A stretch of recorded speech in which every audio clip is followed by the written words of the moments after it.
I love that. That is the irrepressible, awesome, knowledgeable, and lots of other words. That is the great Raider Fester. And I need to have that canned laughter, or the canned laughter, the canned applause.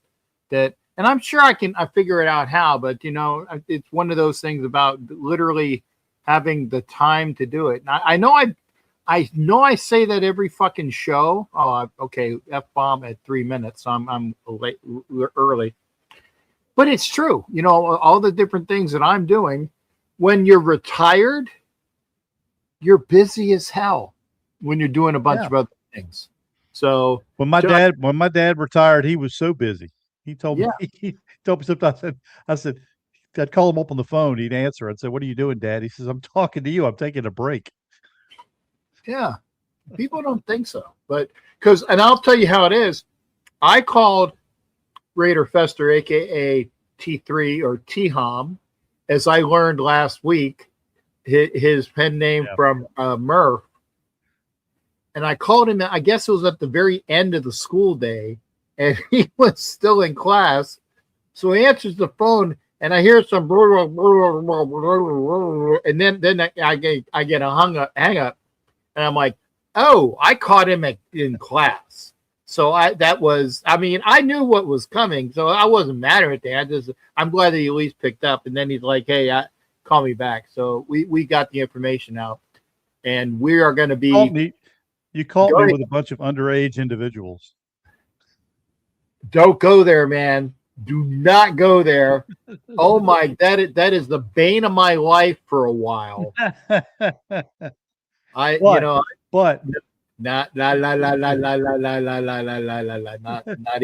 even going there. 28 of them. Oh, you're just a glutton for punishment, man. You're a glutton for punishment. 28, 13, 14-year-olds at a time. Oh. La la la la la la la la la la. I'm not listening to anything that's coming out of his mouth. Anyway, the great thing about tonight is that we're going to talk for at least an hour or so, or minus the 5 minutes that I've been, jabbering around about what's going on in the NFL, what's going on with the Raiders, some of the hits and misses and things that are important to us all. And then if all goes as planned, okay, I'm going to do the those fingers. Yep. Yeah. If all goes as planned, we're going to be joined by Ken Thomson of SportsX Radios, one of the major, I guess the major production supervisor, pusher extraordinaire, along with Julio Armas of the Raider fan clubs and his own quality stuff down there in Arizona. We're going to be talking about Tom Flores Day as I get a burp out at the same time. I hope that wasn't real obvious. But yeah, Tom Flores Day, which is coming up next Saturday. So before we do that, we're gonna catch up with Fester. And Fester, all right, you were knee deep in something.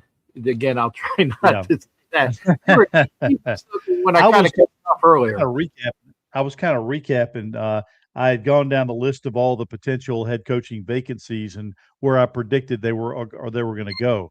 And I could not have been any more wrong on any of them. And I was just kind of going down the list of where they are. And of course, we started off with John Harbaugh going to the Giants, and I didn't see that one coming, but that was already on the books before we took a look at the rest of the vacancies and where things were headed. I said that Jeff Hafley was going to the Cardinals. Well, he just signed with the Dolphins, which kind of surprised me, but I think that's a better situation for him, obviously. And he's got connections with the general manager. So that's not really a surprise. Kevin Stefanski, I thought he was going to end up in Baltimore. And of course, he landed in Atlanta. Mike McDaniel, who I said was going to go to Atlanta, just signed on with the Chargers, not as the head coach, but he's got a position in there. I think he's going to be the offensive coordinator there. But he's the OC. And I definitely want to talk about that. I think that's messed up. Go ahead. So Baltimore just hired Jesse Minter head coach. So that surprised me a little bit. So Jesse Minter is off the board now. He goes to Baltimore. And of course, you and I had talked about Robert Saleh. And of course, Saleh has now taken the head coaching position in Tennessee. I had said that Matt Nagy was going to be the head coach there. So that leaves the Buffalo position open. Cleveland is still open, the Raiders, and the Cardinals and Pittsburgh. So those are the ones that are still open now. Buffalo seems to have a thing for. Whoops, I'll have to silence that now. Sorry about that. Phone went No, off. no. You heard Earth, Wind, and Fire there. So, Oh, Earth, Wind, and Fire's Fire. theme Turn that song. up. Yeah, Turn that up, absolutely. man. Yeah. So the song is September by Earth, Wind, and Fire, and of course it talks about the 21st night of September, which was the first night that my wife and I spent as a full married couple. So there you go. Nice. There's the Nice. connection, and that's That been a long reminds time. me. But anyway, getting back to what I was talking about, you and I talked about Robert Saleh being the head coach, possibly for the Raiders. I said it. That's who I wanted, because I knew he was a solid head coach, and that I had a feeling that he was definitely going to be snapped up this cycle. So I was kind of right there that he did in fact find a head coaching position, just not with our Raiders and not bringing in his OCs, but yeah. Go ahead, sir. I just it's not like we're not smart. I think we just mixed them up a bit. Yeah. I have heard through the grapevine that the Raiders have kind of settled on either Davis Webb or Clint Kubiak. Now, of course, both of those gentlemen are in the playoffs, and of course, like we mentioned before, we thought it would be kind of odd if between Robert Saleh and Clint Kubiak, whoever lost might end up with the Raiders' job. And I feel pretty certain that if the Seahawks had lost, that Clint Kubiak might have gone ahead and been offered the head coaching position and probably taken it with the Raiders. But again, that's all a moot point. We'll just have to wait and see. I know that the Buffalo Bills are interested in Davis Webb, so it could come down to Webb and Kubiak as the choices since Minter's off the board. So we'll just have to wait and see. There's still some other candidates out there. I've heard McDermott's name mentioned since he was with Buffalo for 9 years, but I don't want to go down that road. He had 9 successful years, but again, he never got him to the Super Bowl. Now, again, you can say a lot of things with a head coach, but again, you've got to have a proven winner, and he did not take him where he needed to take him. So I wouldn't go that route. I also wouldn't go with some of the other names I've heard, like Mike McCarthy. I want to go with a young quarterback, Davis Webb or Clint Kubiak, either one. I'd be happy with those, and we'll see what happens. So after this round of playoffs is done, Dave, it could well be, let's say, for instance, that Denver loses, which it looks like they will because Bo Nix has broken his ankle, and they're going to go with Jared Stidham, the Stiddy committee, and who has not started a game all year. So we'll have to wait and see what he does. New England, I think, is too talented anyway. And, Jack, at the beginning of the playoff run, remember I told you, and you may or may not remember, I said that New England and the Rams would be your Super Bowl matchup. And that's still holding true. So at least the one thing that I wish I had put some money down on that, but that's what I had determined to be. Now, the Rams-Seahawks matchup is going to be tough. So we shall see what happens there. But I fully expect New England to beat Denver and to move into the Super Bowl. That'll be their first Tom Brady-less New England team, going all the way back to the year 1996, if you will. Mm-hmm. So again, that's a long time. Well, folks, you got to remember though that prior to Brady taking the Patriots to the Super Bowl, it was Bill Parcells and the guy that Brady replaced, Drew Bledsoe. Yep. So they've been there prior to Brady. So remember, it wasn't, and didn't they get there when the Bears whooped their ass? They lost massively to the Bears. Yeah. Yeah. I think it was like 55-10 or something like that. Yeah, and he was the other quarterback of the '83 class, and I can't remember his name, but he was the guy that took over. Um, yeah, his name is escaping me right now. It's on the tip of my Yeah, tongue. I'd know it if you gave it to me in a multiple choice, but I just can't pull it yeah, right now. yeah. So Same thing. Give me a multiple choice, and I definitely will get the right answer to this. But the it'll Patriots, it'll hit me. It'll hit me halfway through the squirrel. You know, broadcast. yeah. But we'll get. But the thing is that this is the first Super Bowl. Yeah, Tony Eason. Thanks, Frank Weber. Tony Tony Eason. Eason, yes, who played quarterback at Illinois. Okay, I'll take your word for it. I just know he was an '83 guy. I do know that. He was. Yeah. But so yeah, it'll be and Johnsy said it as well, or Jonesy. I'm not sure, but yeah, it's so the Patriots making it back. And I will say this: and if all things go well, we will be joined by again Mark Santos Sunday. Yeah, Sunday after, or maybe it's next week, but it'll be sometime next week. Mark Santos, whose father Gil Santos was the play-by-play announcer for the Patriots in the '70s, he'll be joining he joined our show early in the year, and he's coming back for a second visit. So would that be during the off week, the week in between the Super Bowl and the I think it might be February 1st, the day after Tom Flores Day, which we will get to at about 9:00. All right. So, Jack, I have circled now. I've been doing some additional research over the week. And of course, all of this hinges on who the new head coach is going to be. But a couple things have popped up. Before I get into some of these free agents, I want to talk about two particular things. One is a rumor that came up. Oh, yeah, Stidham is an expatriate. They drafted him. You're right. And then, of course, he came over as part of that Patriot West thing, that whole movement, which will, I know. So two things have come up recently, and Jack, I'm sure you're familiar with them. One is a really, really ugly, nasty trade rumor that I wish had never come up. No. I know what you're gonna say. La la la. The other stuff that I'm gonna go la la la about. Go ahead and say it. Yeah. So again, But it's ridiculous, and I guess it's because the fact that some of the talking heads, they just want to generate some controversy and stir up some stuff, and they don't want to see the Raiders get the number one overall pick. And what they want to do is they're talking about the Raiders packaging up their first round pick and other things to send it to the Ravens to bring in I don't say it, Lamar Jackson. And Lamar Jackson would cost so much money anyway, and you wouldn't have any money to pay to upgrade that offensive line. So why would you do that? Why would you spend all that money to bring in a guy who's going to command probably 60 mil a year and then have no money to pay for an offensive line that's going to just do to him what basically the Houston Texans did to David Carr when he was drafted number one overall back in 2002. Now again, Lamar Jackson can use his legs, but he's gonna get killed if that happens.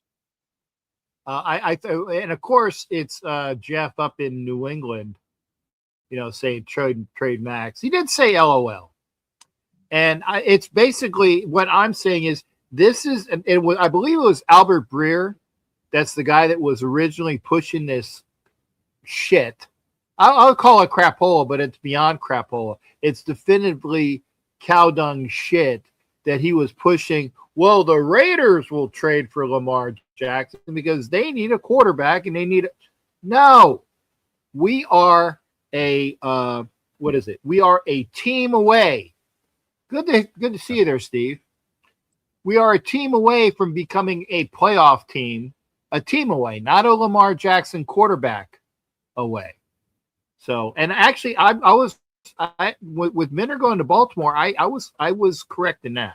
I was correct in that. I said I think Minter goes to Baltimore. So at least I got one right. You were, yeah.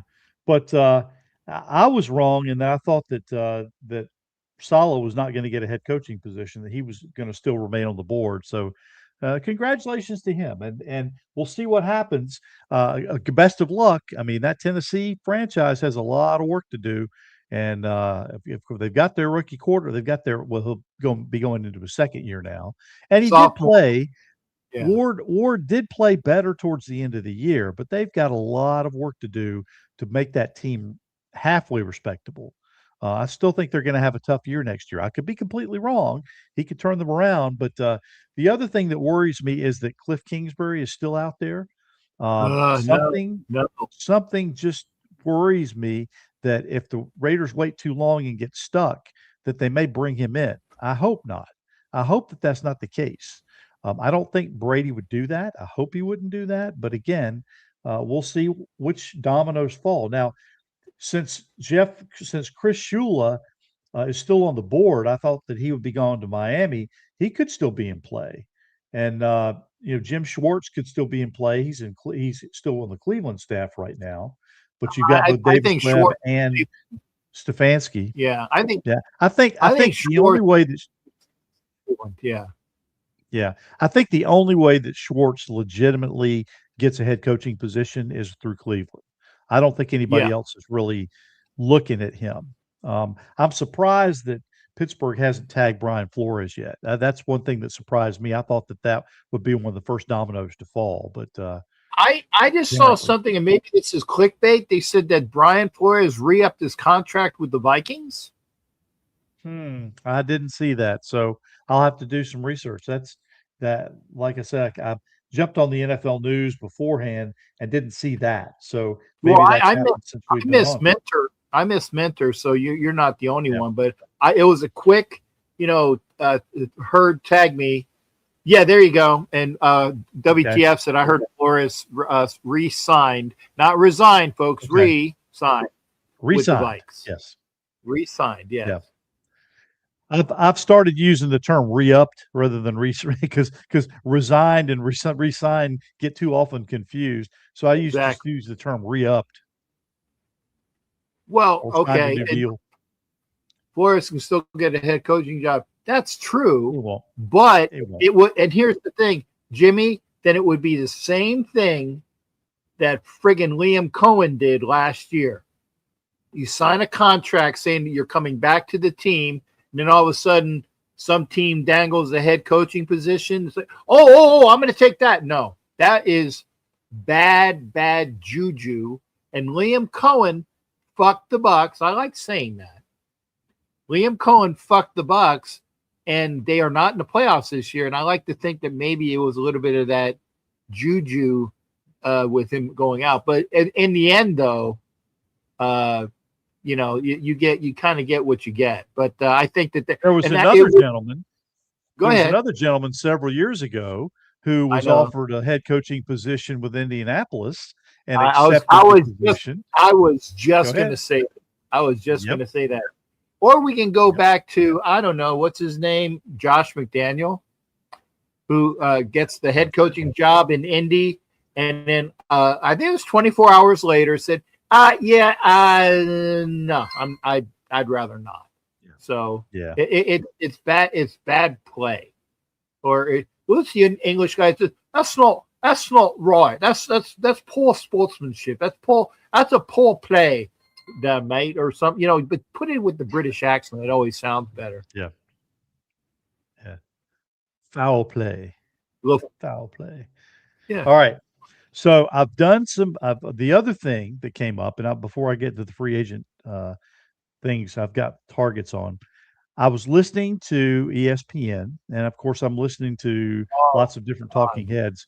And there's one guy who, and he's clickbait, certainly, and he's loud, and he has opinions that are supposed to be caustic and all over the place. But Stephen A. Smith, I'm not sure if you heard. Get it right. A. Stephen Smith. A.S.S. A. Stephen Smith. Yeah. I'm sorry I have to do that. Go ahead, brother. Went on, and I can't remember what show he was on, but he just laid into the Raiders and talked about the fact that this is just basically, he didn't say they were a shit organization, but basically he said that. And he said the only thing that's good about the Raiders is Tom Brady, and that's it. He said the only thing. Yeah. And he said that nobody would want to go to coach there because they're horrible, and he just went off on them. Now, I will say this: there are some things about Stephen A. that I know that he says some of the things he does just to get a rise out of people. Particularly, I think he did that intentionally to get a rise out of the nation. But I will tell you this: Yeah, we I didn't take as much offense to it, and here's the reason why.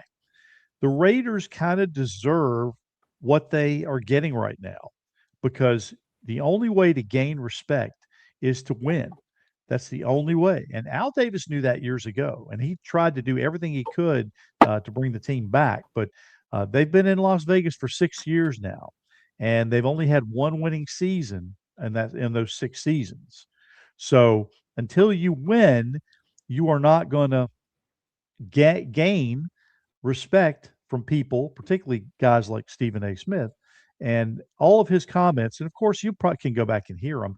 He just lit into them. And he said, the only thing that, again, that's good, he said, of course, Las Vegas is a beautiful city. We all love Las Vegas, but the only thing good about the Raiders right now is Brady. And to that, I say bullshit.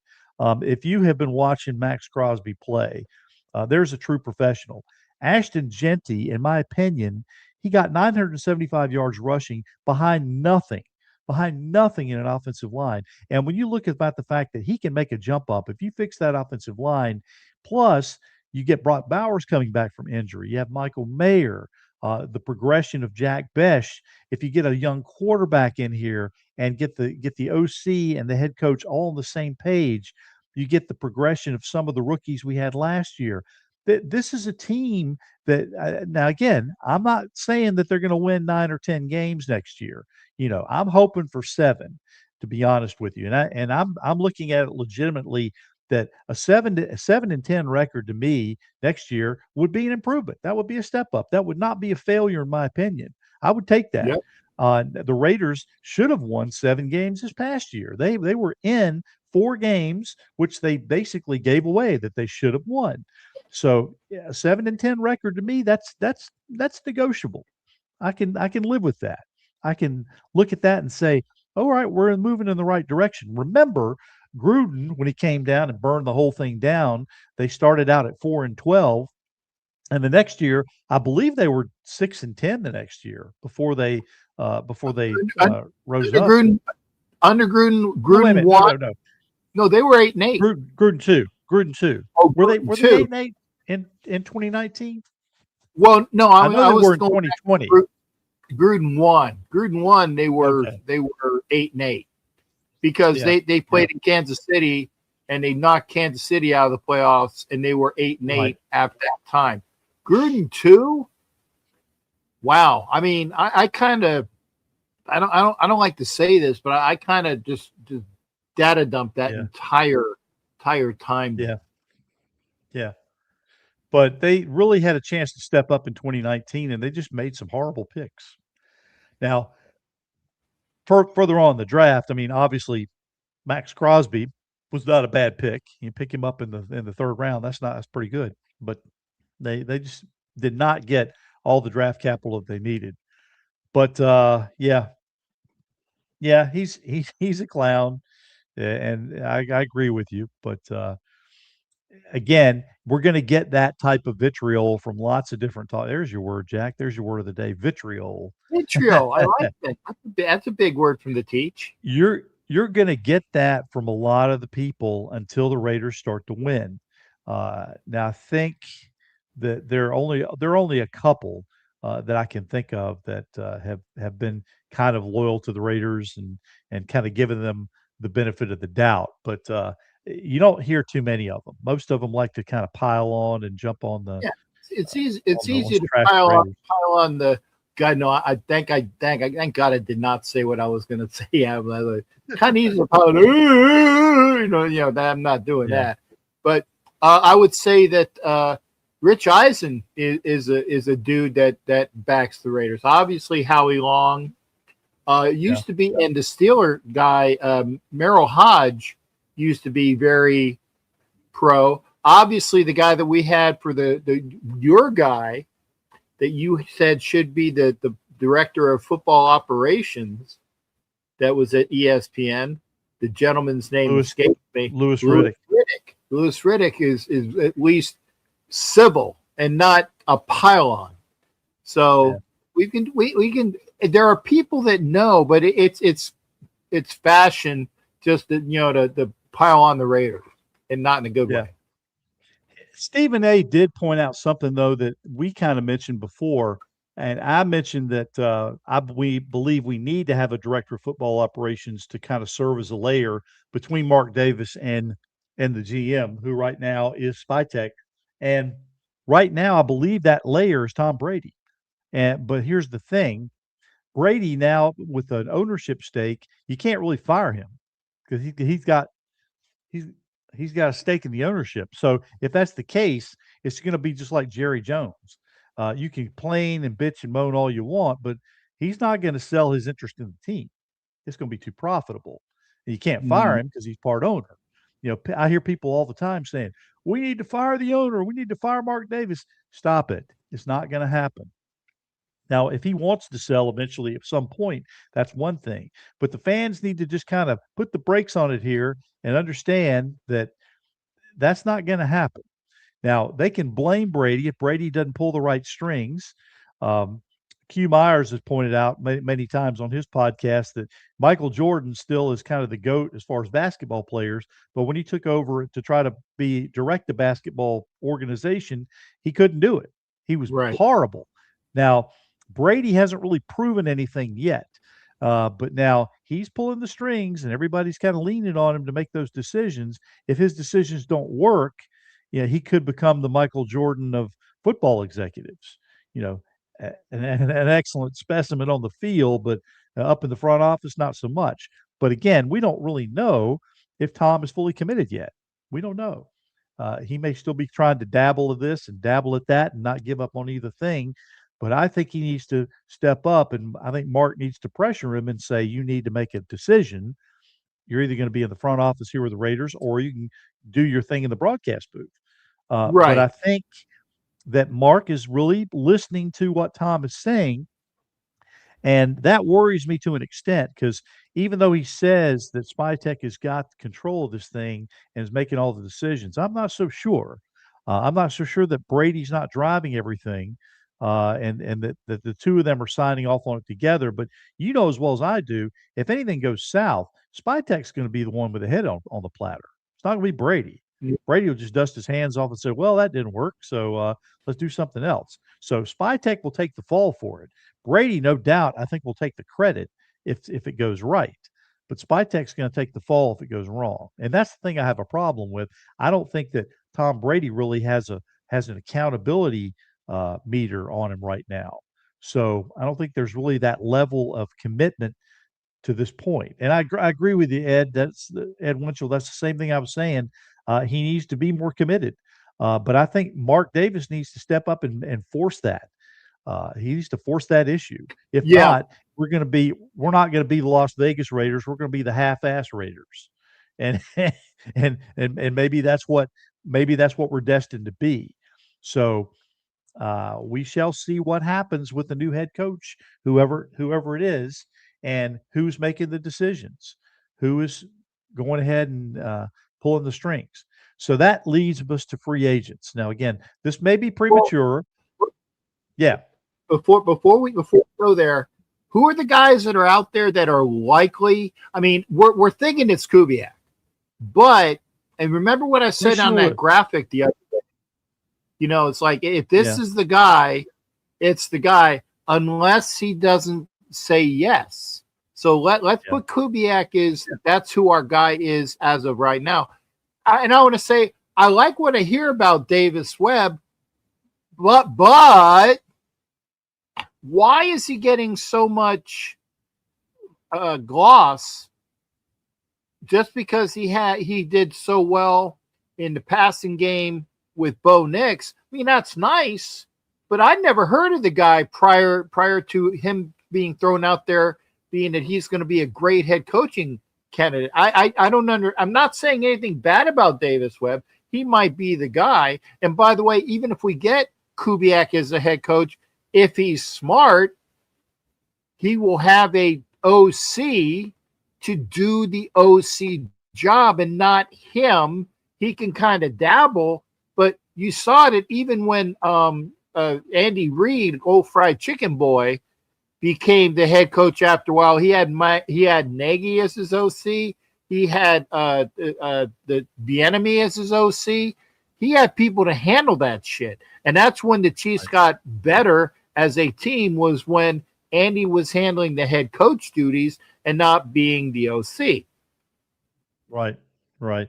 So the names are still out there, the prominent ones that we've heard a lot of so far. You've got Kubiak, you've got Davis Webb, Matt Nagy is still there. I hope they don't go that I don't direction. know. No. Chris Shula is still out there. That would be horrible, but again, that wouldn't be my choice. So, and of course, LaFleur with the Rams. I mean, that's another name that has popped up as well. I would take LaFleur. Yeah, I would too. In a heartbeat, I'd take LaFleur because I like his lineage. I like what his brother's done in Green Bay. He's also, I think he's ready. And again, Kubiak can be ready, but I if you're going to say who do you like better, I mean, I'd take LaFleur right now. Yeah, I mean, either one of those would work. To be honest with you, I think it really depends on getting the free agents that they need, and then having somebody that can work with a young quarterback. That's the whole kicker. I hope it's Kubiak. If it's not Kubiak, I would settle for LaFleur. I would go with that. That would be good. I think what they're doing with Davis Webb, I think everybody's looking for the next John Gruden, somebody who was working with quarterbacks and they want to get him while he's still fresh and a no name, and then have somebody that can come in and talk the quarterback language with a young quarterback and really really be like the up and coming guy. And I think that if Kubiak gets the job, it would behoove him. There's another big word. It would behoove him to have Davis Webb come in as the OC in name or the passing game guy, because he's got to go up, and calling him the OC is an upward promotion. And if he's good with the quarterbacks, then let him be that, and then let him get his chops there. That's what I'd like from him. The only problem with that, and of course, I'm thinking of this as a selfish standpoint from the Raiders, is you do that, you bring in a guy like Davis Webb as the OC, and he does real well. He's only going to be with the team for 1 or 2 years. Now, again, you can say that with pretty much any coaching position at all. Thank you. From an offensive coordinator position, but I'm looking at it from a selfish position. I'd like to see an offensive coordinator at least be on board for 3 or 4 years while we get to that next level contract with their young quarterback. Because, of course, when they're on the rookie contract, you want to see them develop and do as much as they can. But again, I would love to see somebody come in and do what they did with the Commanders did with Jaden Daniels. I'm seeing Jimmy Farrell saying that Daboll might go to the Bills and McCarthy might go to the Steelers. I could see McCarthy going to the Steelers simply because he's a name and they want stability. They don't want to get anybody who's brand new or somebody who they think may only last for a couple of years. I could see McCarthy going to the Steelers. I could see that. I would say everybody's forgetting that Joe Brady's out there. Yeah, he is. Yeah, Joe Brady. I would go ahead and interview him in a heartbeat if I were the Raiders. Thanks, Mike. Yeah, it would be nice if you like what you see. It would be nice. Or what's the old expression that Frank Burns said on MASH? It's nice to be nice to the nice. It's nice to be nice to the nice. Hit the likes. Okay. Hit the likes. I appreciate that. An old Frank Burns reference. I'm old. I'm old with some, and I'll just go off kilter, from different things, when I think it's something. Oh my God! You just think you're funny, smart guy.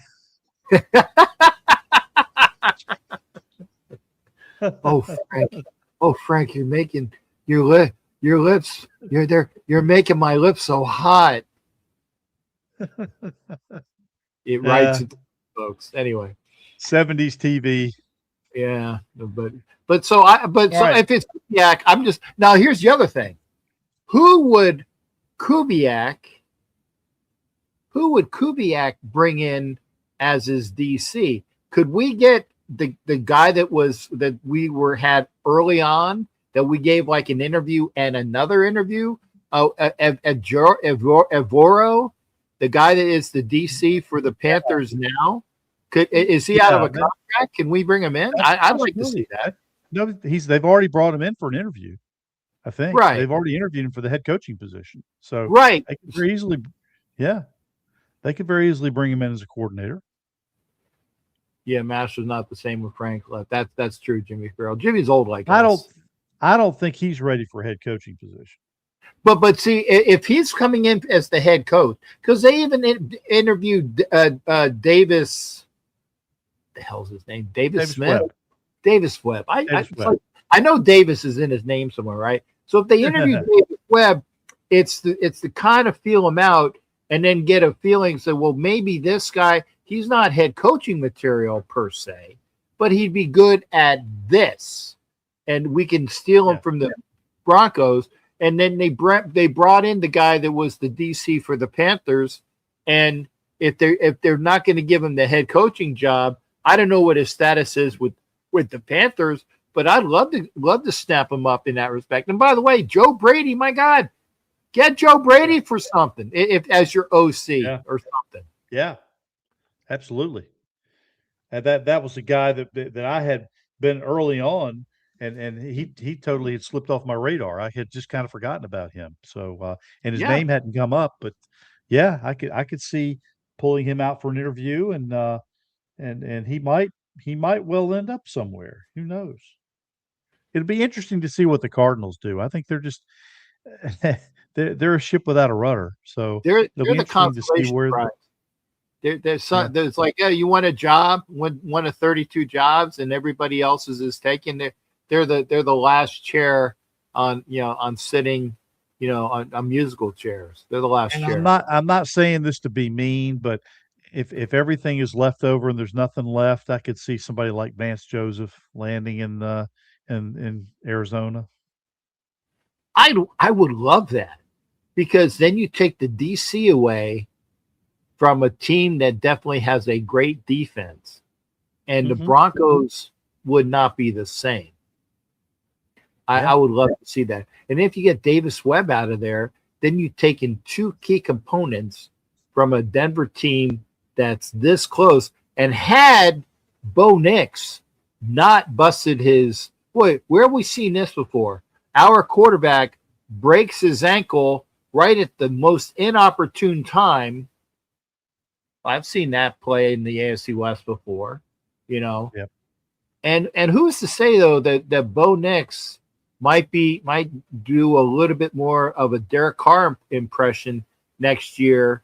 He says all of the right things, but he kind of, I don't know. We'll see. We'll see.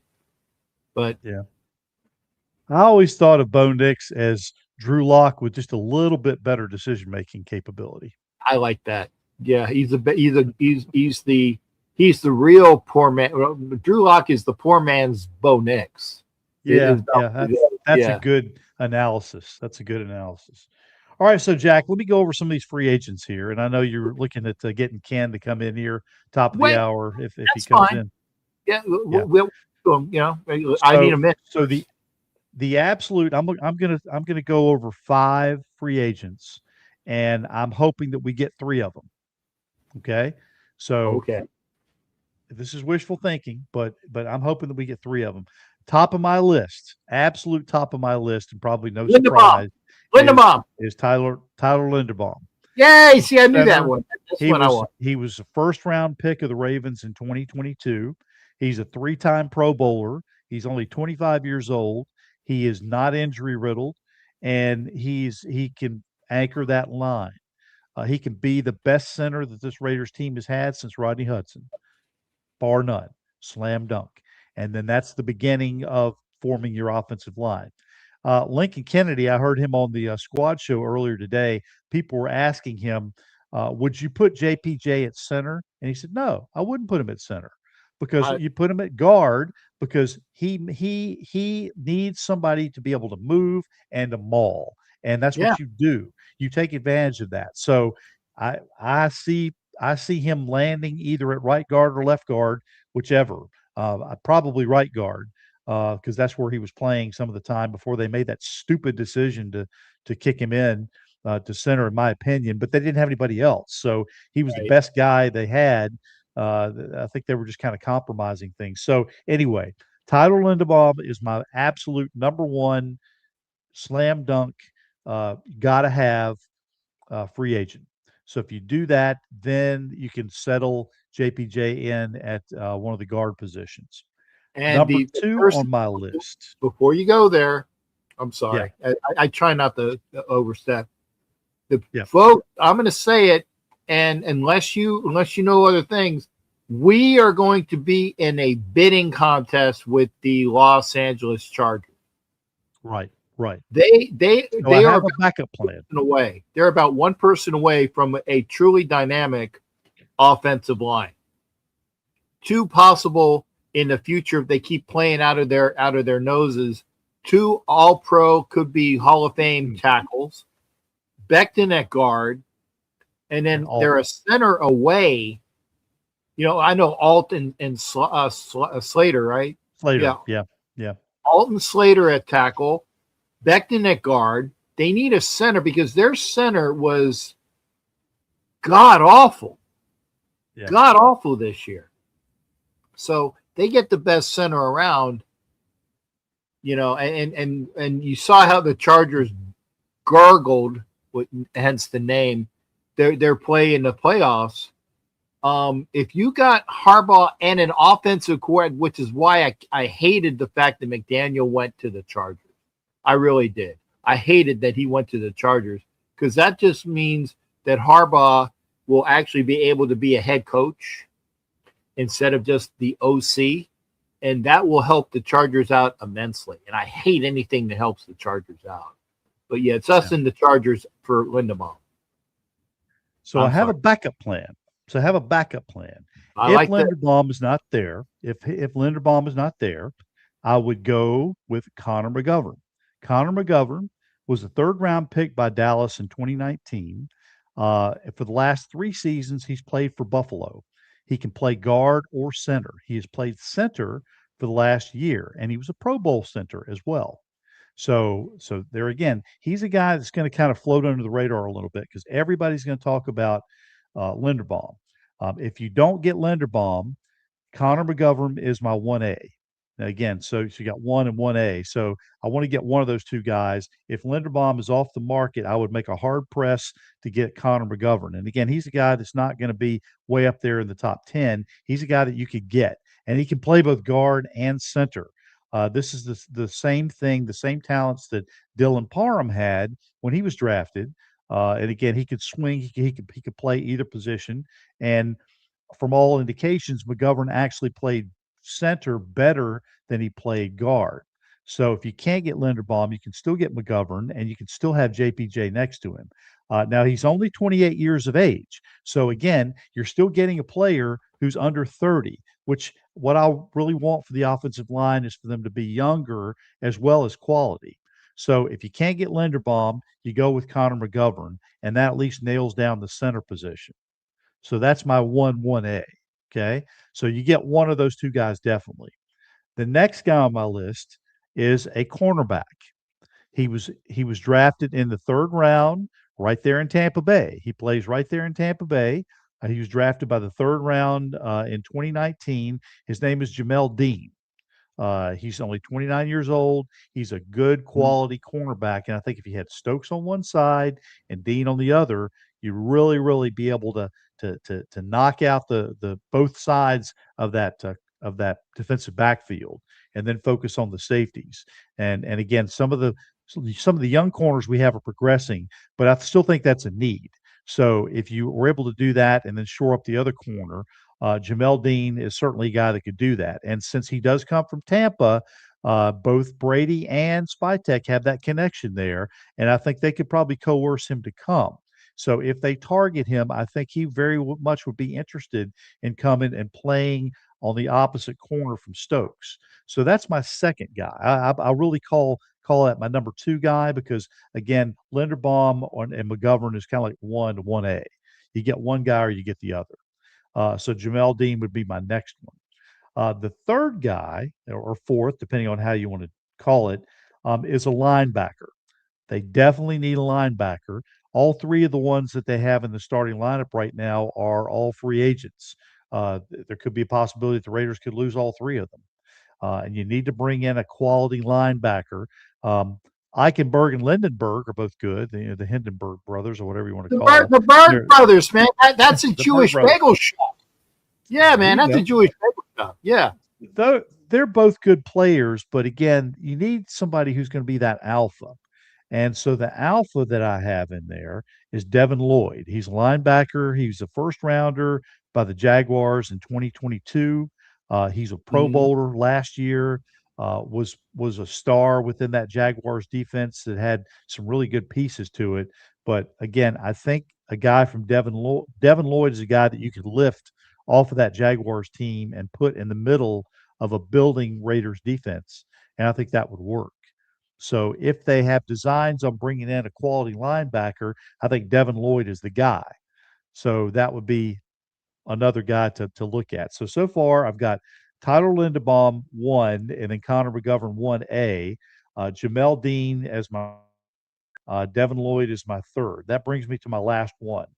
My last one, you're going to love this one. Pluck a guy off of the Denver defensive front. So the guy's name is John Franklin Myers. He's a defensive lineman. He was drafted in the 4th round in 2018 by the Rams. And then for 5 seasons, he was with the Jets. Now, for the last 2 seasons, he's been with Denver, but he's really progressed a lot. He's one of those guys that even though he's had multiple stops, you could probably get him for a little bit less. He'll probably get him a little bit on the cheap, like the Raiders did when they signed all those 1-year deals back in 2021 under Gus Bradley. But I think this is a guy that you can get. He's only 29 years old, so he's got a little bit of experience to him. But I think he's not had very much in terms of injury. And this is a guy I think that you could get and help fortify that middle. So there you go. So there are your 5 guys that we talked about: Tyler Linderbaum and Connor McGovern at the center position, Jamel Dean, corner, Devin Lloyd, linebacker, and then John Franklin Myers on the defensive line. So those are 5 guys I'm taking a look at. One guy I am not looking at all, at all. You can tell me he's one of the best receivers in the NFL, and I'll give him his props in terms of being a quality receiver. But in my opinion, he's a bum. And the guy's name is George Pickens. Okay. George Pickens. I was waiting on that. George Pickens has all the talent in the world, but what he does is he quits on you. He does the old Antonio Brown. If he doesn't get what he wants, he packs up his ball and he goes home. I don't want any part of that. I don't care how good you are. You don't quit on your team. And that's exactly what I think George Pickens would do. If he didn't get his number of targets or whatever, he is going to just quit. So don't tell me that George Pickens is great and we need to bring him in as the Raiders' number 1. We may not have a true number 1 this year. Maybe Jack Bech can develop. I would love it, and this is something that Jack, I think I had talked about on the Only Nation podcast for years, or at least for a couple of years, when they had Darren Waller. And I said, look, here's what you do: take Darren Waller and split him out wide, have him be your wide out, and then bring your other tight end in, and then you have a good quality tight end and Darren Waller, who's a nightmare matchup on the outside, somebody that they just can't keep up with. You do the same thing with Brock Bowers. Move him out, split him out. He can play slot, he can play tight end, he can also play that split. Oh, and yeah, no AJ Brown either. AJ Brown is the same thing. Yeah. I was just gonna. I said I'm with you on Pickens, but I'm kind of. I'm kind of more negative on AJ Brown, but if he's available, and if it's up to the head coach or the OC that has a connection with him, then maybe. if you have a guy like Brock Bowers, you don't waste your capital, you don't waste your money on a guy like AJ Brown. Again, I think that with a new offensive coordinator coming in, you really put Jack Bash under the microscope and see what he's got. Let him prove himself. He's a second round pick. He wasn't. He's not fodder. So I still think that you need to give him the opportunity to prove that he can step up and be a number one. Now maybe he won't. Maybe a number one is further down the road. But I'll tell you this, Jack, another guy, a receiver that I really like, who I think the Raiders could probably pick up in either the third or fourth round, is Mendoza's teammate Surratt from Indiana. I Yep. think he's going to fly under the radar. And if you put him with his quarterback, and again, that's a guy that could fly under the radar with the draft, but could really pay some big dividends as an unknown receiver. A lot Well, like Hunter Renfro did when he came out of the right. woodwork. But I mean, he's not unknown anymore. He's not unknown anymore. That's right. With Mendoza getting a lot of the pub, and who's he throwing to? Surratt. So people are like, wow, that kid's good, and so he's not unknown anymore. So if we get him with a third round pick, that would be great. I like Besh. You get some more looks. I like Thornton, to be in this mix as well, which is why I was asking about AJ Brown. Definitely no on Pickens. I like to give Besh more looks. I like to give Thornton more looks. But yeah, I'd like to see Surratt come in there when we got in Mendoza. That's familiarity with that the quarterback would like. See, if you remember this, and I think you probably will, in 2014, when we had that stellar draft where we got Khalil Mack, number 4 overall, and then drafted Derek Carr in the second round, we didn't have a number 1 receiver that year. Now, they struggled a little bit, and because they struggled, and I think they lost their first 10 games of the year before they won, but they didn't have a number 1 receiver that year, but then they drafted their number 1 the next year. So what they did was they invested heavily in the offensive line. They built that offensive line up, and they were able to make that turn. And so they were able to take that 2014 draft class, and they were back in the playoffs within 2 years. So that's good. That's the way you do it. You and I have talked about this a long time, Jack. You build up those lines. The guys who have their fingers in the dirt, that's the ones who make or break your team. You can have a great quarterback all day long. You can have a guy like David Carr who comes out of college and is the best overall quarterback, and you put him behind a line that's nothing, and you get him killed. And I have no doubt in my mind that David Carr would have at least have been a decent quarterback, um, had he not been in a situation where he was having to run for his life or keep from getting destroyed game after game. He just didn't have a chance. He could have been a much better quarterback than he was.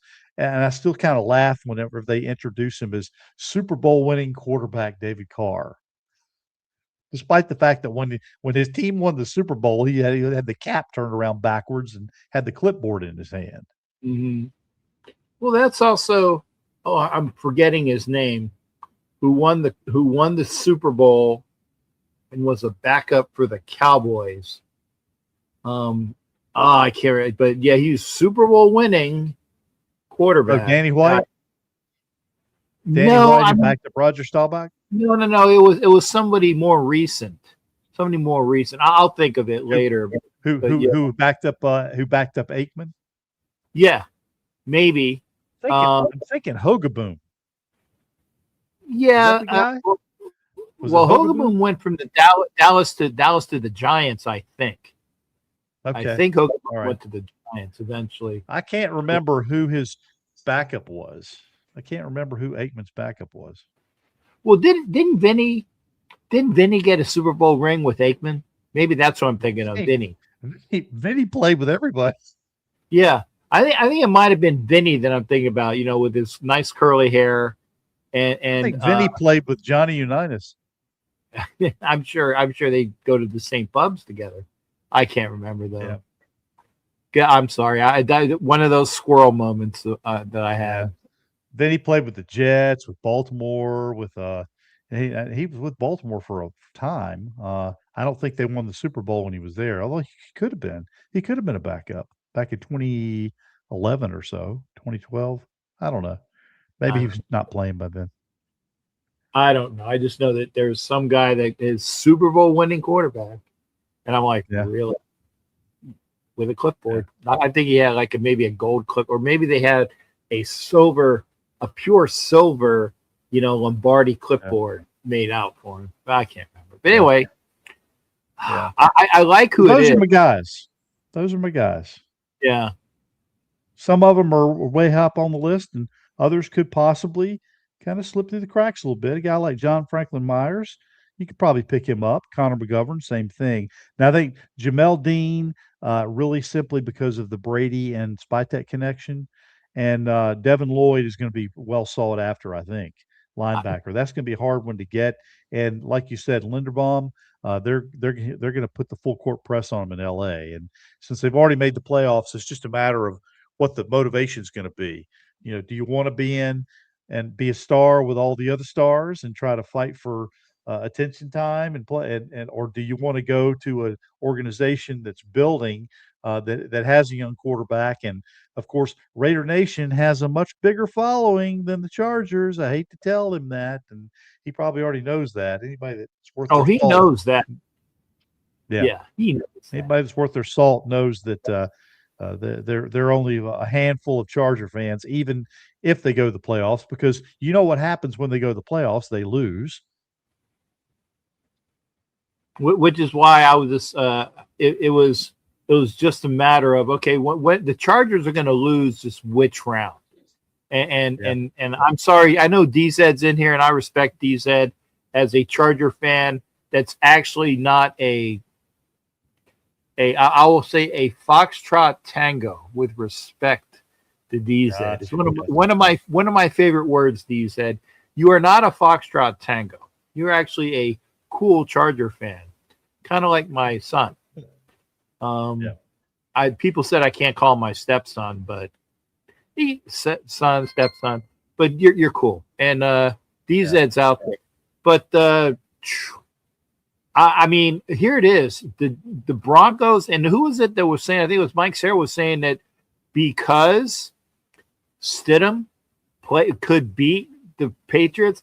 I don't think so, because Stidham is so far removed from his time with the Patriots. I think that maybe the only people that he knows on the Patriots are the people that's hashing out the Gatorade.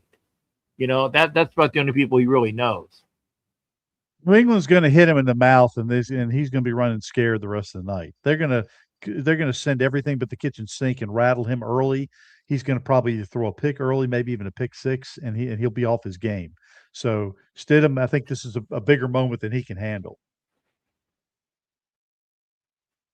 So.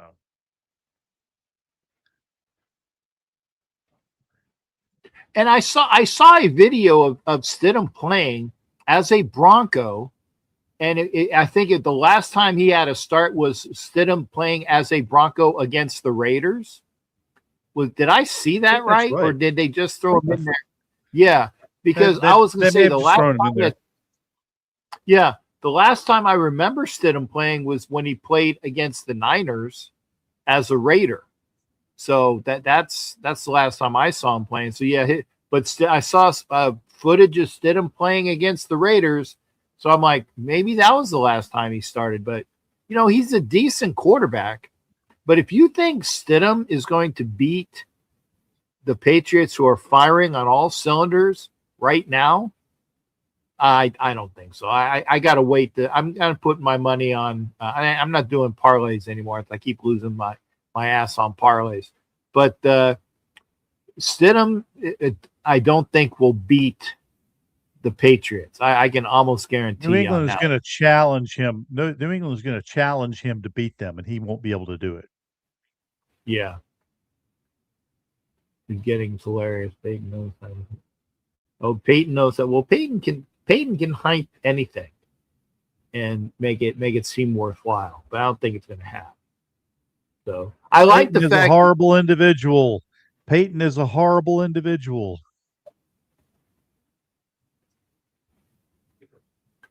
Remember, guys, this is the quarterback. This is the coach that was banned for 2 years. I mean, there's a reason for that. Now, granted, a lot of it was Greg. I think Greg Williams got off light because Greg Williams, absolutely, guys was doing most of the stuff. But yeah, but Peyton. Yeah, that was an ugly situation, and even though Williams had to leave, I think both Williams and Peyton got off a lot lighter than they should have. Yeah, I think that was kind of like the moment that, what was it, like a Pete Rose type moment, except that it wasn't gambling, but it kind of was. You were paying players to hurt other people, which is just the testament of what you don't do. Well, go ahead and bounty on people's heads. I mean, that's like hiring hit people. And I can see that, and for folks that don't remember, the Raiders used to do that in the 70s. They did. Yeah. There was, and the Raiders weren't the only people that do that. But when you got to the kinder, gentler, age of football in the 2000s, you can't do that. Oh, ABBA, Fernando. Okay. Oh, okay. What does Richie Riche say about this game? I don't know. I didn't watch the show. Kenna was off. No, Kenna's not on the show anymore. If DZ is here, DZ was with the Wild Wild West show on Wednesday. That would be yesterday. I forget what day we're doing. Right. If DZ's still here, it would be nice to hear what DZ said about what Richie Riche said about his Denver Broncos. So I'm gonna text Ken Thomson real quick. Yeah. Not only do I think that the moment is too big for Stidham, but I think this is Drake May's time. Drake May has proved himself all year, and he's on the stage, and he's ready to take that next big step to the Super Bowl. And I think this moment is his. I think he's ready for it, and I think he'll do it. He's played very well all year, and I see no reason why he can't do it again for one more week. Okay, well, sorry, Jack. I apologize, sir. I didn't see the show, so there wasn't a show. No, Kenna was on. According to this, Wednesday was birthday, and I missed. So DZ wasn't on. Kenna was on. Kenna said he was on last night. Yeah. Yeah. Jack Kenna, the question goes out to you, sir. What did Richie Riche say about the Denver Broncos in this upcoming game? I would like to see that. Oh, okay. Richie has Denver winning. Oh, man, I just can't see that. I just can't. You got to credit him. He's a homer, so they got the home field advantage, certainly. But I just think that this is Drew Brees. Listen to me. I think this is Drake May's time. I do. Well, and just remember, you heard it here first. If the Rams in New England ended up in the Super Bowl, I called it weeks ago. Yeah. So we will see. Ed says, of course it is. Rams versus New England, and see, there you go. And that's what Ed says. Yeah. Okay. Kenneth says that Navman has Denver losing. Mike Sarah says he's picking the Donkeys. Teddy Belcher. Oh, there was somebody in here, and I didn't get rid of him, but he was. I won't even say he was saying something about the Raiders should trade their pick for Shedeur Sanders, and I didn't even highlight it. I should have just got rid of him as a troll, but I just going with the flow. So if somebody can see that person, just block them. Stephen A. Smith put him up to that. Yeah. DZ says, I got the Pats taking this their defense. Yeah, of course. The defense has been playing well. Yeah. And this is Drake May's. I think this is Drake May's game. He's going to step up onto the big stage and prove himself as the number 2 overall pick from a couple of years ago. And I agree with this. And boy, you got people that are, Buffalo got screwed last year.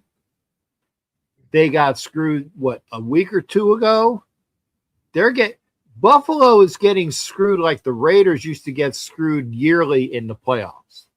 It's becoming the screw job against the Bills. And I will take issue with this one, and this is where I may disagree because I've watched that replay many times, and when the Buffalo receiver hit the ground, he did not fully have control of the ball. Both guys were kind of grappling for it. Now the ball never hit the ground, so it's really whoever came up with it. So as the Denver player was rolling over him, he snatched the ball away from him. So again, the Buffalo receiver never really had control of it. Now, I am surprised that they didn't review it. I think a review, again, has to be conclusive in order to be overturned.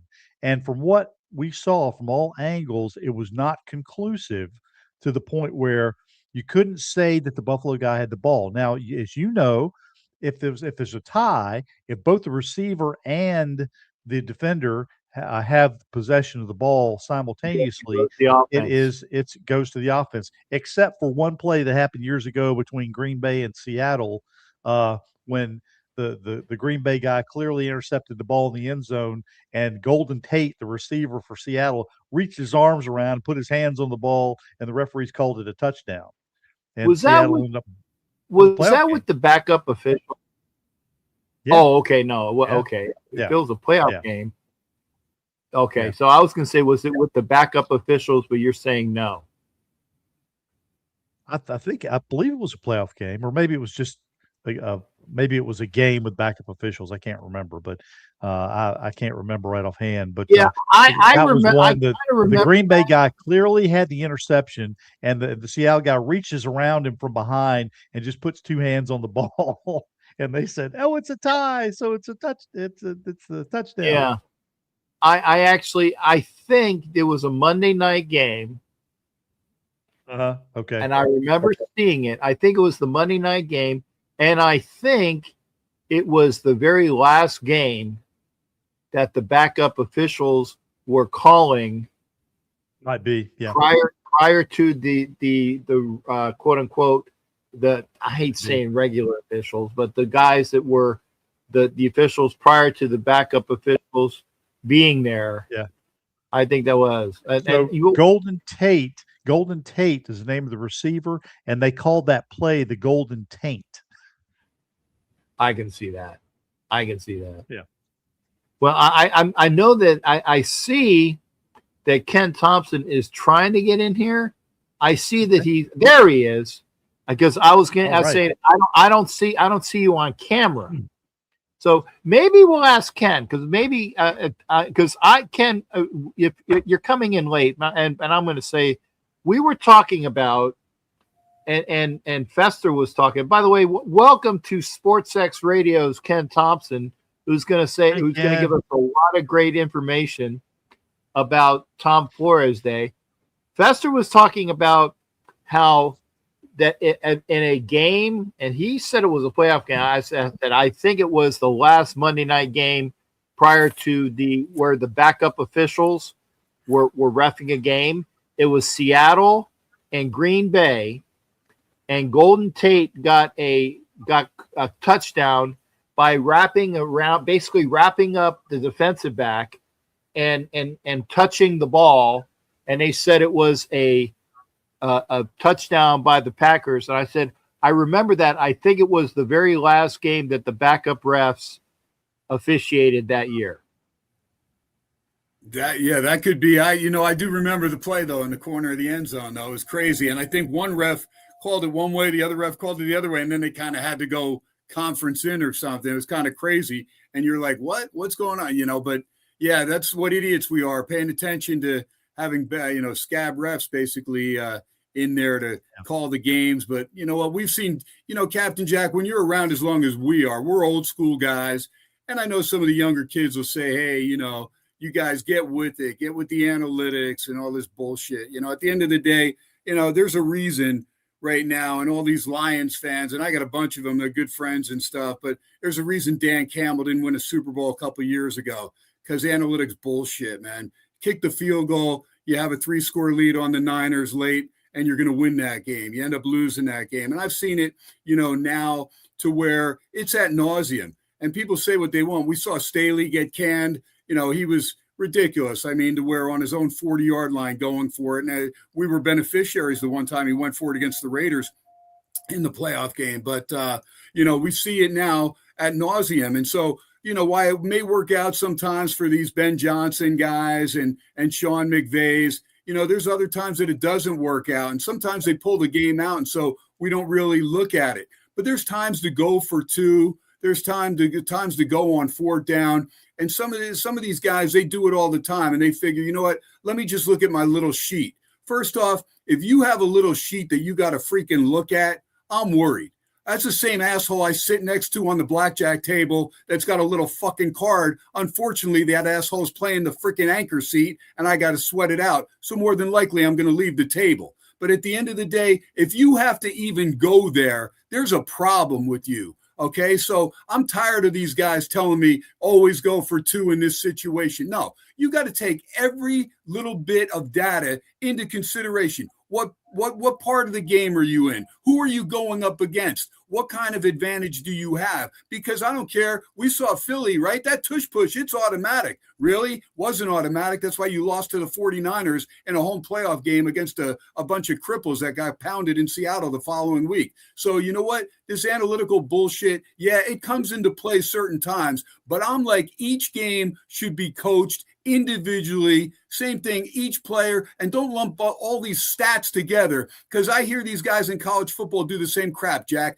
that where they're like, oh yeah, but this team's averaging so-and-so, I said, really? Do we take into consideration that one of those games was against fucking Western Carolina and they had 9 touchdowns in that game and they were 14 of 15 on 3-point conversions? I mean, but you're lumping that in there with the games against Alabama and LSU and Georgia, right? I mean, come on, man, get a clue. Every game should be coached one game at a time. And that's what makes coaches like Tom Flores so great, because he took every opponent one game at a time. And you could say, oh, the old coach is cliche. You're damn right. That's why they beat the shit out of Philadelphia when Dick Vermeil had all his guys checking in bedtime at 10 p.m. and Matuzek and the guys are out on Bourbon Street till 3 a.m. Doesn't matter. Your guys were ready. You knew they were going to be ready for games. And I talked to guys like Horning and these other guys that would party all the time, and they were still ready come game time. And Lawrence Taylor, I grew up at Giant Stadium in Jersey. That guy was one of the best as far as maybe 2 hours sleep, 3 hours sleep, but somehow he'd be ready to play when it was game time, even though he didn't get there till 10 minutes before the kickoff. And Ken, you're absolutely right. You're absolutely right. And what analytics does, it allows armchair guys that sit around computers all day to think that they're GMs or think that they're knowledgeable football players and that they can do everything they can from the chair. But the three of us know, tape don't lie.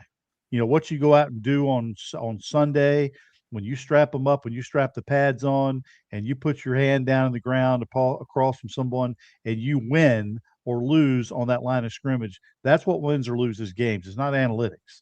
It's who is the bigger beast on the line, who controls things, who controls the action, and who's capable of rising to the occasion and making the bigger play. That doesn't have anything to do with analytics.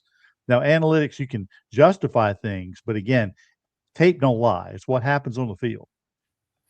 Go ahead. Hey, Jack, and the other thing, as far as for me, I've been doing a show called the Friday Football Fiasco for better than 20 years.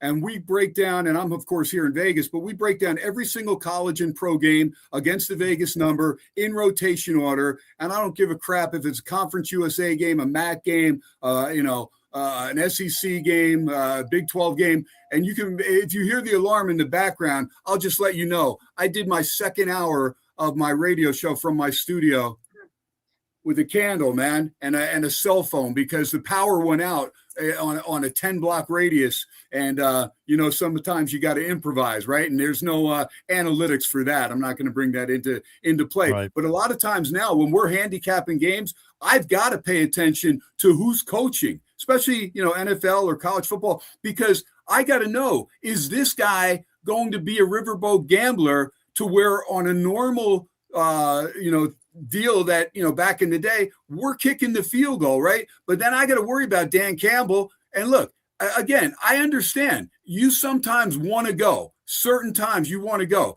But let's think back. Trevor Lawrence, playoffs, right? First game against the Bills. What do? Jacksonville drive all the way down. It's 4th and 2, right? From the 4-yard line of Buffalo.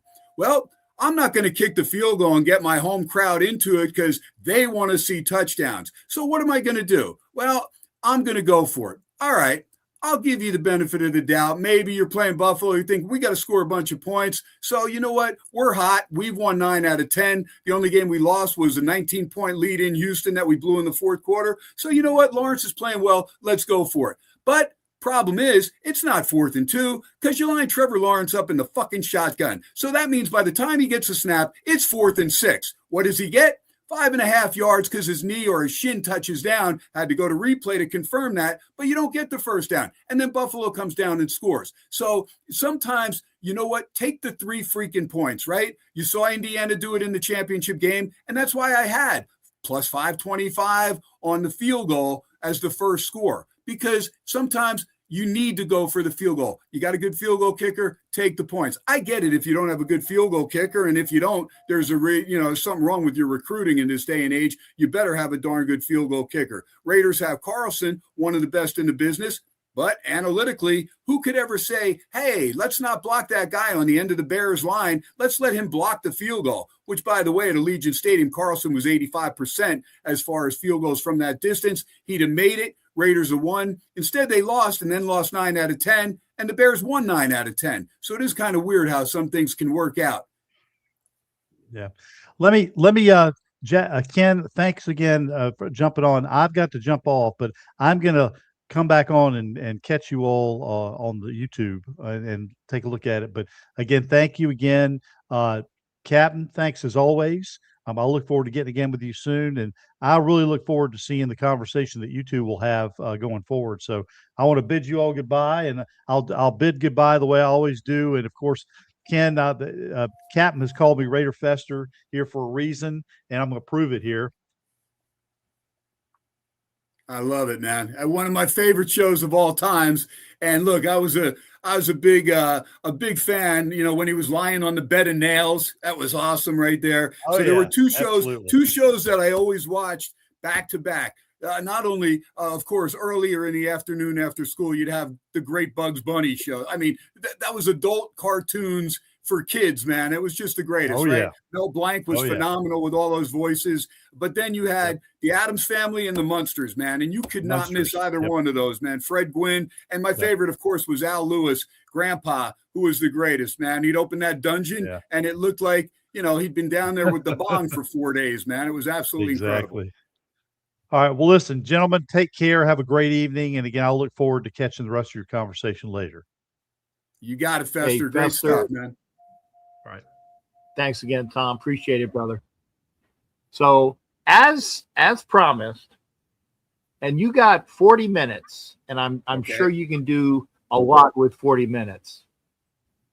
I asked you, and thank you for coming in here. For those that don't know, a spectacular event in Raider Nation, the word Raider Nation, because this is going to be a national event in Raider Nation, is Tom Flores Day across the United States. I'm sure if we had a way to get the markets overseas, it would be a universal thing. I think, Captain, real quick, not to cut you off, but I think we do have a couple links we're working on for Germany and Mexico right now. So I don't know if they've solidified them, but those are two that we're trying to patch in. It's going to be a phenomenal event. And when I started this thing, it was only going to be, in 2 cities. Like, I wasn't sure it was going to be Vegas and Phoenix because I was connected to those 2 cities. And then we thought, okay, well, Violator and those guys, they're in Southern Cal, and then Northern Cal, got to get them involved. And basically it's going into, the Coachella Valley, Palm Springs area where Coach Flores lives. So I connected with his son, Mark, who I know both the twin boys, Scott and Mark, and Kim, the daughter, and Barb, his wife, is good friends with my wife, Christina. And, they were so cordial, just a beautiful family, to where in 2021, when Coach went in the Hall of Fame, I was hanging out with the family. And then I'll never forget, I was sitting in the stands when Coach went in with Van McElroy, man, who's also going to be one of the Raider alumni that'll be on somewhere in Texas, either Houston or Dallas, as we try to solidify a place over in Big D. But, I mean, listen, Captain Jack, you're an East Coast guy like me, but you've been a Raider fan all your life. I followed this team, but I wasn't always, a silver and black guy. I mean, I appreciated them, but I never really knew until I got to the West Coast what an amazing fan base it is. And look, my wife's from Wisconsin, and I've been to Lambeau Field, and I tell people that's the greatest venue I've ever been to. But I was also at the last game at the Black Hole in the first row, and I was the only one, because I was dressed up like the Grinch, that wasn't wearing silver and black. It was the most amazing time. And years before, I met people like you and Wayne Mabry, the Violator, and Mark Acasio, the Gorilla. And I met those guys at a freaking charity event in 107 degrees for high school football brain trauma. And I'm like, find out these guys aren't getting paid. They're doing this for charity, for passion, and all these people. And I told them, I said, you have no idea about Raider Nation. It truly is the only nation of sports fans, and these people are unreal. And you just think, you look at them and you think they're all thugs and gangbangers. And I said, only half of them are. But, at the end of the day, I love these people, man. They are absolutely unbelievable. I mean, in Phoenix alone, because I go back and forth to the two desert cities, Phoenix and Vegas, and literally there are 3 to 5 fan clubs in Phoenix alone. It's insanity, man. I mean, this passion. And for an organization, and again, I know we're going to turn it around eventually, but you're talking about 3 winning seasons, maybe 4 in the last 20 years. But yet you guys, Captain Jack, you guys are at every freaking road game and home game. And you stand there sometimes humiliated, but you suck it in and you represent the Raider organization and the Raider fans with class. And you try not to ever get into any altercation. Sometimes, you got to stand your ground because some people are idiots. But at the end of the day, that's what's great about Raider Nation is they stick together, baby. And it's kind of like a good tackling defense. Yeah, well, one guy holds them up and 5 other guys are going to be there in a minute.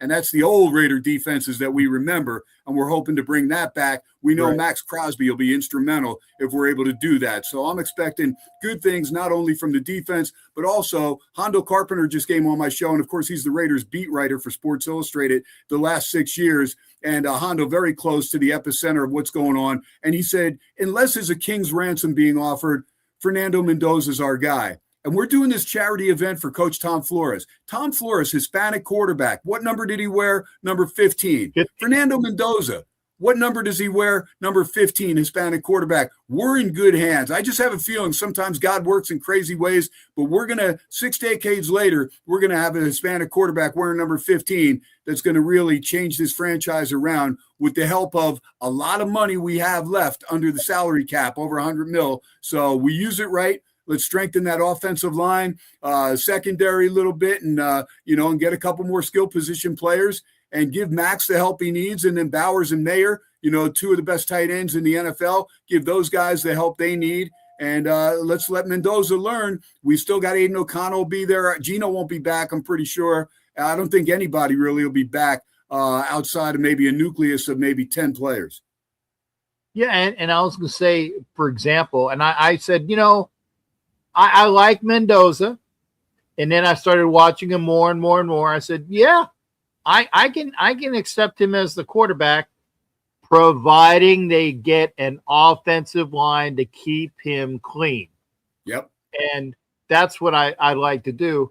And by that fact, it wouldn't piss me off if Aiden O'Connell starts game 1, because all of the great court. Maybe I'm. No, you're spot on. You're spot on, man. There's no way to. You don't rush a kid back in there. I know you're going to pay him well, but at the end of the day, he's not going to be ready right away. He may be, picking the game up, but Aiden O'Connell, even though he's been banged up and hasn't been able to stay on the field an entire season, does know the playbook. Is a very cordial, good kid that's going to help tutor Mendoza. And you know what, Aiden O'Connell, he'd be okay, I think, being a backup. He loves Vegas like Max Crosby loves Vegas. Max cleared out his locker. He was only doing that to let Pete Carroll and the organization know how pissed off he was that he had played so many games with a banged up knee, that he was willing to play the last 2 games and didn't care. He didn't care. He didn't even care about the first pick overall. He cared about, doing his part and living up to his contract. He's got more money, he said, than he'll ever need. And he really wants to just, stay on top of his charities and his organization and helping other people out that have substance abuse problems. That's Max Crosby. That's a guy that's all about the community. And he's awesome, man. And Bowers and Mayer, those are good guys. I mean, there's several guys. And look, there's other guys that may not be back that were good guys as well. So, you know what? Not everybody's going to be able to be on the team, but I think, we're going to at least start. It's going to always be glass half full with us, and we're going to always, pray that the team turns around quickly. But look, if we can just get it to where we're 8-9, right? That's all we wanted this year. And we thought after Geno beats New England in the opener in Foxborough, and look how that turned out. New England loses 2 more games the rest of the year, and we win 2 more games the rest of the year. It's just absolutely bizarre, but you never know. But in this day and age with salary cap, there is a way that if it's handled right and things fall your way, that you can turn it around rather quickly. And look, we've seen the Bears do it. We've seen New England do it. It just doesn't matter. You get the right coach, you get the right money, you get a few solid players, and quarterback's instrumental. Got to have a quarterback. We've seen Caleb Williams. We've seen Drake May. Those guys have helped elevate. And Sam Darnold. I mean, the Raiders were talking to Darnold, and from what I understand, it was Brady really that didn't follow through with that and brought up Geno Smith. So, I mean, and the people just assumed it was Pete Carroll because of their relationship in Seattle, and it wasn't. And, at the end of the day, as much as I'm a USC diehard, so as much as I love Pete Carroll, I just felt like you kind of felt his press conferences at the end, to me, they just didn't seem sincere. He seemed like he's covering for people and not letting you in on everything. And I don't know, but I know from some good people that are very close to the epicenter there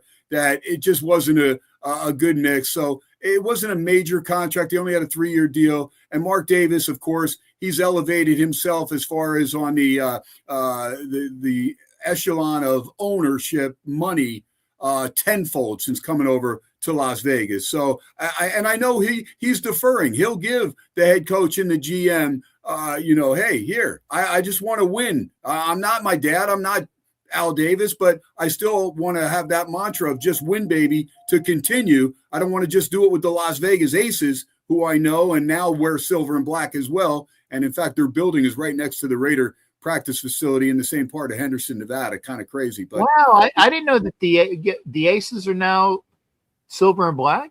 Yeah, silver and black, and they have that touch of red there. But when you go past their building that's next to Raiders headquarters, it's silver and black as well. And then the Raiderettes building is right next, I think, in between the two. Well, next time I'm out in Vegas when you're there, because I know that it's trying to get some time together, I'll have you show me as a, what do you call it? You'll be my personal, awesome tour guide there. There you go. Right on, Jack. But yeah, and clip this. Again, we are here with Ken Thomson of SportsX Radio, who's going to be talking about, again, on Saturday, January 31st, across the nation, and maybe even possibly some folks overseas, we are going to be there as Raider Nation and clubs and Raiders of old. And that's the other good thing, is that we've got Raiders that worked with Tom Flores that are going to the sites. And people were saying, oh, well, it's just a, what do you call it? It's a, there's a name for it.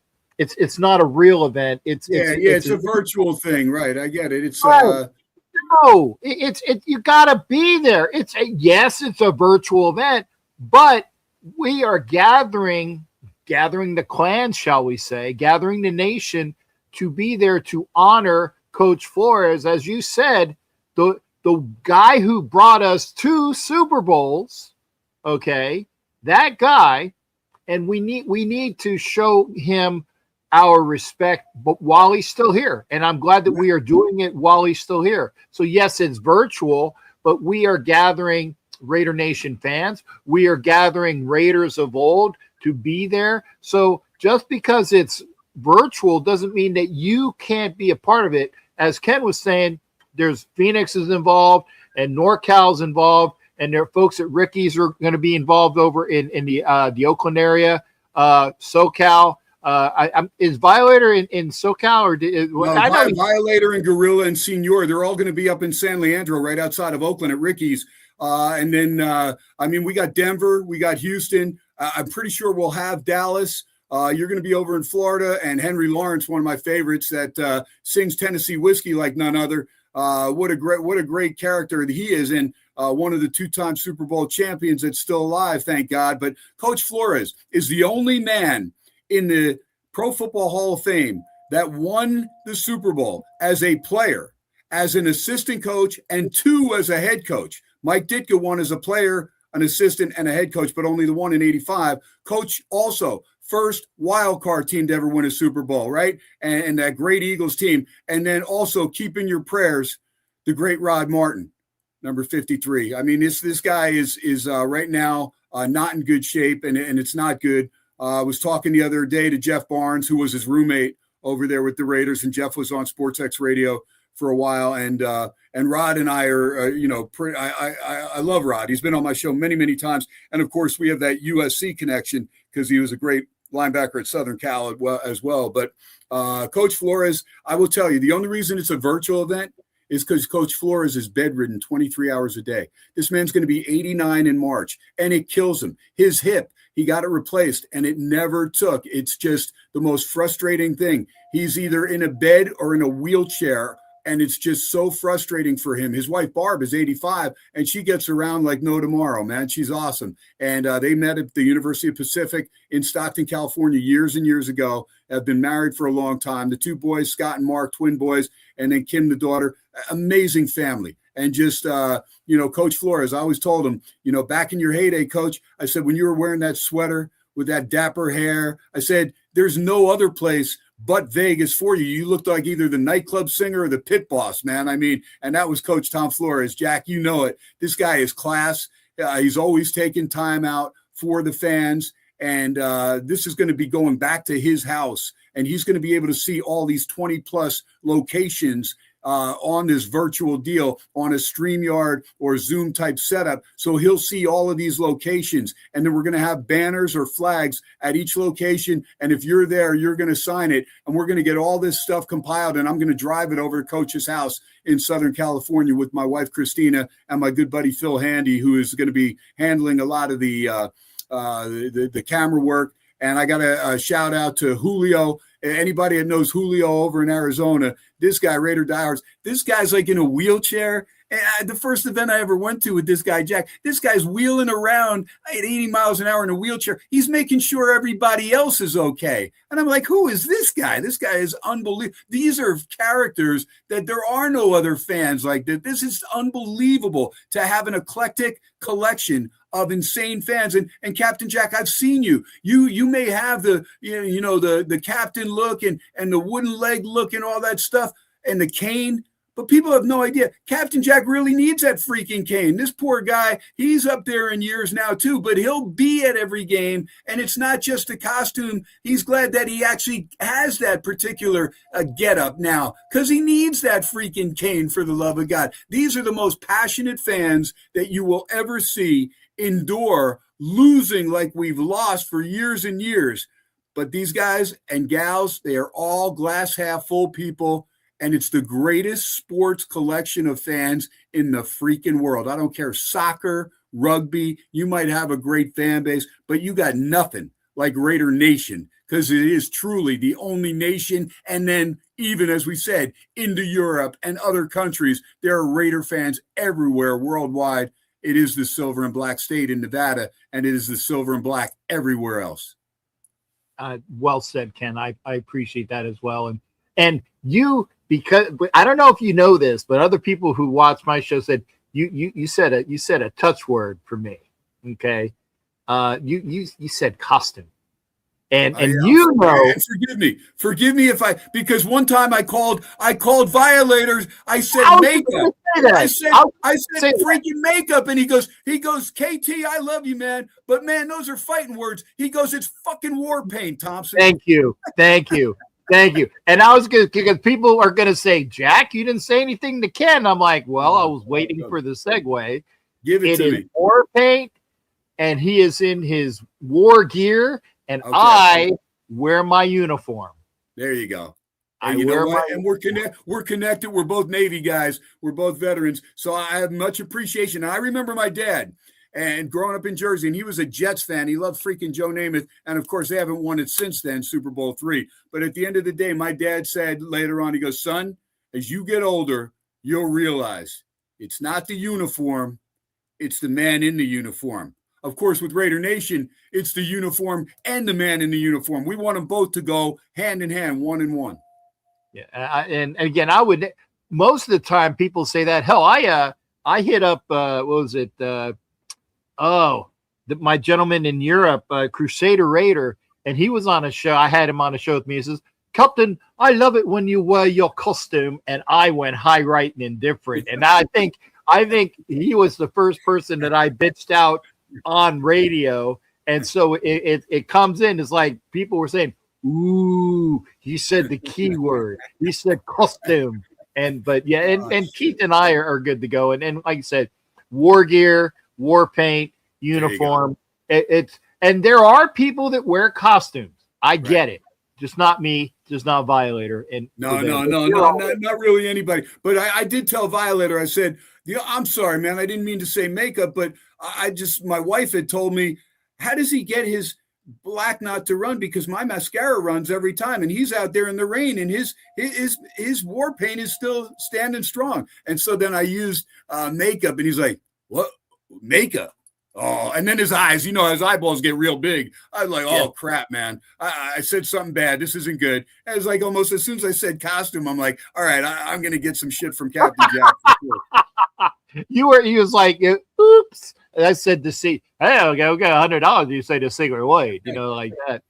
But we're gonna have a ball. And again, folks, Saturday, December 31st. No, January 31st. Oh, I'm sorry. Thank you. I'm an old age dude. Yeah. January 31st, Sunday. There's no football. No. Saturday, January 31st. January 31st. Saturday, January 31st. Okay. Yep. All right. Correct. So there you go. All right. So, and it'll start up a couple hours prior to Coach, I'll introduce Coach from his house, and he'll come on. You won't see him. You'll see his likeness, but you will hear him. And, Coach goes in and out sometimes, just depending on the day. But his son Mark will be there. I think Scott will probably be there as well, just making sure everything is set to roll. Technologically, we've got some great people that are going to just walk them through, and we'll do a dry run, make sure everything's there. But you'll see an image or a likeness of Coach from back during one of his Super Bowl wins. And you'll hear his voice, and he'll address the Raider Nation prior to, and then we'll go around the different locations, and based on who they have where, those super fans and really the alumni, the players, and there's going to be a bunch of them. I think there's about 41 of them overall, and they'll have 2 minutes, to go over. But I'm talking people like Henry Lawrence, we mentioned, Van McElroy, Lester Hayes. You name it, man. They're all going to try and be there. And we're really blessed to have these folks stepping up. In fact, while I was on this show just a few minutes ago, Derek Ramsey tried to call me. And Derek Ramsey was a tight end on those Super Bowl teams as well. Wasn't the starter, but a man that can play and is over there in the Kentucky area. And I don't know where he's going. I think we're trying to connect and solidify Atlanta. And I think he would go there, or Nashville. If we solidify Nashville, I know he's only 3 hours from Nashville. So I already invited him out to Arizona if he's able to get out there. So we'll see. But Anita and Jeff Barnes, they've been instrumental in getting the alumni together. And Captain, look, you're one of those fans that, is connecting things over there in Florida for us. And so I just encourage anybody that can get out there. It's a Saturday. We did it to where it's a standalone day. There's no football. But this is going to be Coach Tom Flores Day, January 31st. It'll start basically high noon out on the West Coast, and we'll actually start streaming to where Coach will take the mic first, I believe, at 1 o'clock Pacific, so 4 o'clock on the East Coast. And so just be out there and whatever venue you're at, support them, get something to eat, make it a day, and enjoy and give back to somebody that may not have a lot of time left, but somebody that's given better than 6 decades to this Raider organization and to the NFL. And that's on the broadcasting end as well for 18 years. He's a phenomenal human being, and we're very blessed that he's been part of this Raider organization for so long, Captain. For sure. And it's like, I know that I'm going to have to go through my mound of stuff behind here. I'll have giveaways. I mean, I got more stuff in here that I'm supposed to give away on my channel, which I will, but I will bring some of the stuff out, probably some like programs from before. I know I got a boat ton from when the Raiders were in Arizona that time out. I got like a couple of those programs, from that game. So I'll have game days and programs and things like that. There will be things I give away. I'll figure out some trivia. Maybe I'll get the trivia book, and just off the top of my head, and I'll say, hey, you want to participate? When participants there, no phones. I want to know who knows it. I want to know who knows it. I was going to say, Captain, they did commemorative 24-ounce Coors Light beer cans with Coach's picture on the front, said the Iceman, and then on the back, this is before he got in the Hall of Fame, and it was a push from Coors Light to get him in. And so I thought they sold them all around the country. And so I would kind of call the Lee's liquor stores over there in Vegas and say, hey, do you guys have any of those commemorative? Yeah, we got 3 cases. All right, do me. And they're only cases of 12, right? Because they're 24 ounces. I said, okay, you put those on hold. I'll be down there. And I jammed down all across Vegas and Summerlin and Henderson to grab whatever I can. So I dropped off 15 cases of 12 to Coach and left him with a black Sharpie. And I said, Coach, sign these and give me 6 cases back. You keep the rest for your family. Because I found out they didn't sell them anywhere else but Las Vegas, Clark County. So Coach didn't even have any. And he did the commercial. I think he had maybe 10 or 12 that he got from Coors Light after they did the commercial. And that, again, is before he ever got in the Hall of Fame. Then when he got in, I was like, okay, let me see if I can't get these together. So I actually have, for about 50 of them, glass covers that go over the top, kind of like a dome, and then they're on wood. And so I'm going to give away a few of those on the Saturday, the 31st. But then the rest of them, they're going to go for price probably about, I think it's like $149 a piece, because they cost like from everything, but they are and everything is authenticated as far as Coach's signature, because Phil Handy, my cameraman, actually has video of Coach signing them at his house. And so he was great. And he gave me, I think like 8 or 9 cases back. And so I gave away a bunch to Raider alumni and people that knew Coach personally. And Captain, there's one for you, of course, with your name on, and because it's a collector's item. And like I said, we don't know. Coach is scheduled to be 89 in March, and so we're praying he lives to 100. But how hard it is every single day to be in a bed for 23 hours, especially when you're somebody like Coach Tom Flores that is used to being a guy that walked to the beat of his own drum and did it with class. I mean, this guy was never, one. He had a different style than John Madden. And John had to walk away from his game, Coach Madden, because of his health, because of his heart. But who transitioned in there and never missed a beat? Coach Tom Flores, man. What an amazing soul. And so, yeah, please get out to whatever location is close to you. And then if you're not and you can't make it to any of the locations, we're going to let you know how you're going to be able to follow along on YouTube. And this whole thing will be YouTubed, and it'll be able to go back and you'll be able to see the participation from all the different locations. But at the end of the day, Captain Jack, it's all for Coach Tom Flores, one of the classiest guys in sports that I've ever met. And his amazing wife, Barbara, twin boys, Mark and Scott, daughter, Kim, just amazing folks. And he's very grateful, and we're very blessed that he's going to take time on January 31st to celebrate Coach Tom Flores Day with us. And that's awesome. And Kurt is the president of Orlando Raider Nation. He says he'll be there. So I'm Kurt and I, and once I figure out how to get Henry there, I did call him. I'll tell you off camera. Right. We'll figure that one out. But Henry, I know Willie Jones, the old Florida State defensive end and Raider, is supposed to be over there in Orlando as well. If I can get with Henry, maybe we can get 1 or 2 other people there, because I'm going to have to. Maybe might need to call. I might have to call the Bucks to say, hey, I need their alumni people. But I got the guys that I know that are here, and I will also get with you off camera. I said we need to work on them because they are here in the area allegedly, and I'd like to make sure that we can get them to come in as well. But again, Saturday, January 31st, I got it right that time. Yep. Virtually, but everywhere. And as Ken was saying, it's Orlando, it's Houston, it's Dallas, it's or maybe Dallas, it's Houston, it's Phoenix, Denver, Seattle. Yeah. I mean, it's unbelievable. LA, there's a couple of locations in the LA area, San Dimas and right outside there.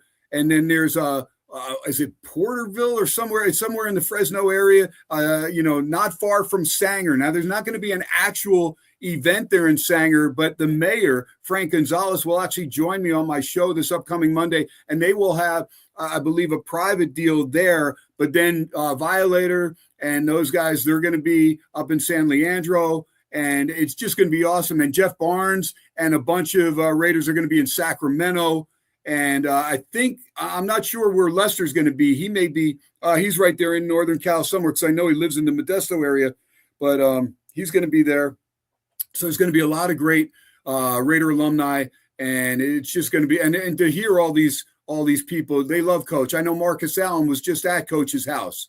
And also Rhinestone Raider. I mean, she's an amazing young lady. She's got pictures, because she's very close to Tom Flores, and she's got pictures that are signed by Coach, and she'll be at the Phoenix location with those, and those are collector's items as well. So there's a fan base of hundreds of thousands of Raider fans all over the world.